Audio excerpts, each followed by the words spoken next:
Brothers and sisters, if you want to have a good health benefit, follow the Sunnah. Follow the Sunnah. Wallahi, it is amazing, and the literature about it is amazing. Number one, Rasul ﷺ told you to spend time in suhoor. And he said something. He said, Inna tasahharu fa inna fis suhoori barakah. Have your suhoor. Suhoor is the time that you eat before what? Before Fajr. Not at 1 a.m. Later, before Fajr. And he said, Akhiru suhoor.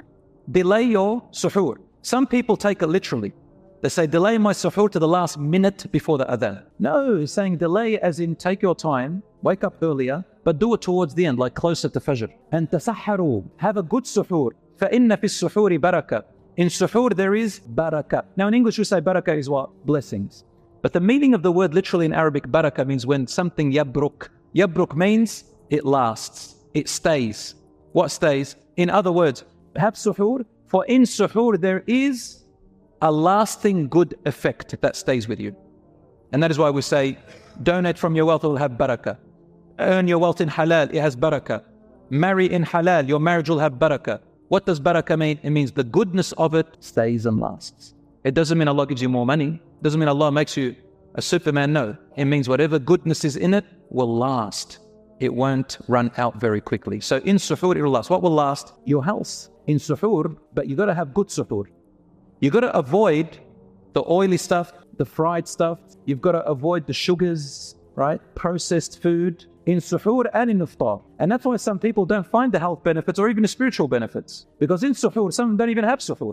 It kills them in the day. And I'll give you a little hint about nutrition. Experts, you can find this. I don't even need to. Don't take me as a reference. You can look it up. It's all over. Expert nutritionists tell you that if you want hydration to retain hydration, water in your system, early in the morning, so we'll say suhoor, drink water with a pinch of Himalayan salt. If you have Himalayan salt, it's like an orange thing. It's better than the table salt, but even table salt, put a little bit on your tongue or put it inside your water, mix it just a little bit, and drink with a little bit of salt. It retains hydration as opposed to just drinking normal water. And also electrolytes. So have it. If you don't know what electrolytes, you can have them okay, have a banana, for example. Also have some potatoes, have some eggs. These types of fruits, if you can get your body used to it in suhoor, inshallah, it will help you. And in iftar, do the opposite. Don't fill your stomach. Don't break it on fast and processed foods. Trust me on this one. And have a little bit. So don't fill your stomach. And Rasul ﷺ did say that my ummah is blessed if they hurry up their iftar. Meaning, don't eat too much. And then go to your salah, pray nicely, even if you're tempted. Look, I'll tell you a little trick. Your feeling of being full, it takes your brain to give that signal completely to your stomach 15 minutes. So if you're able to eat a little bit, and I would recommend that you eat something good and filling before you pray your maghrib. Some people, they eat one date or they have a sip of water and they rush to maghrib. You're not going to be able to concentrate well in your maghrib. Take your time and spend about 5-10 minutes eating and then go and pray maghrib. Most likely in about 15 minutes, you're not going to be as hungry. And if you eat too much and then you've got to have your desserts and you've got to have your mabarfat, have your dessert. I even do it. We're always tempted. But try your best to train yourself not to have too much. Otherwise, it defeats the purpose. Some people, they do that and then after Isha, they go and eat more.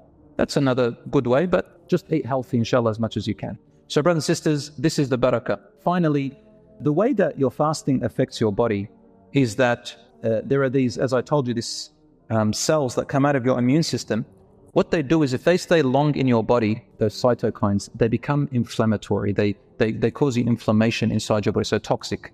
And when you fast, you starve them and they die out.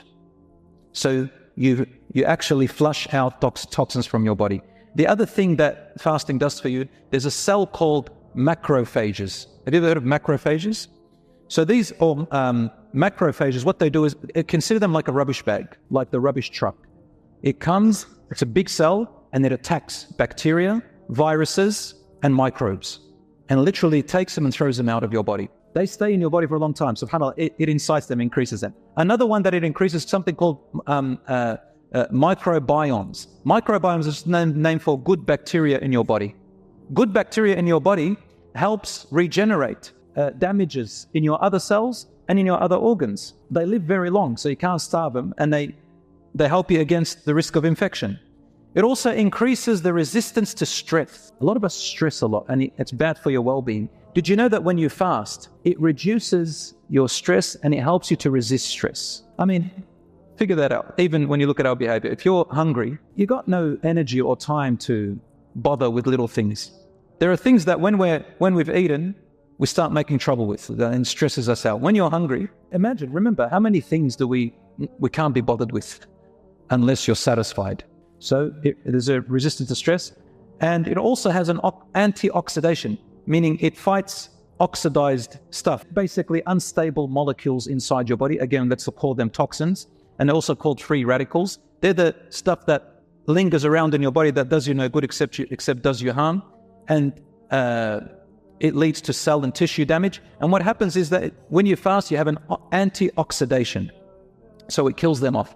And finally, there's something called autophagy, which is basically when you fast, your body recycles itself. The cells die and it recycles them. And when it recycles them, they become more stronger and more immune and better. And that's why you feel yourself revitalized. Now, some people, they say to me, well, I don't feel it that much. That's because you haven't fasted right. Your diet is terrible. In fact, you put on more weight because your diet is terrible. Number two, the Sahabas used to train fasting before Ramadan came so that they can pass the headaches and the fatigue, and the body is already adapted to fasting. So they get the benefit throughout fasting. That's why you feel that they've got more energy than us. And when you finish Ramadan, what did the Prophet ﷺ tell you to do? Try and fast which? Another 6 days of Shawwal quickly. Why does it tell you follow it up quickly? Because your body, number one, is adapted to it already. You have the energy, you can fast it, and take advantage of those rewards, inshaAllah ta'ala. Finally, brothers and sisters, Ramadan and fasting, remember, it is about spirituality. It is about connecting with Allah subhanahu wa ta'ala. It's about our worship, about improving ourselves, our character to be better, inshaAllah ta'ala. And Rasul sallallahu alayhi wa sallam did say when he climbed the mimbar one time and they heard him say the famous hadith, you all know it, Ameen, Ameen, Ameen.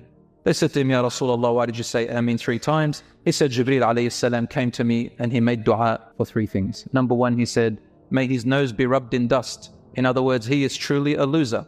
Whoever lives to see his parents grow old in age and he's still alive, and still he could not enter paradise because of them. And number 2, a person whom my name is mentioned in front of them and did not say sallallahu alayhi wasallam or peace be upon him, meaning who am I to them? And number 3, a person who enters into Ramadan and Ramadan finishes and they come out the other side and still their sins have not been forgiven. So that's a great loser who gets to there. My brothers and sisters, I think inshaAllah all of you and all of us will have that opportunity, and we're all alhamdulillah on the right path, and we anticipate to reap the benefits of Ramadan.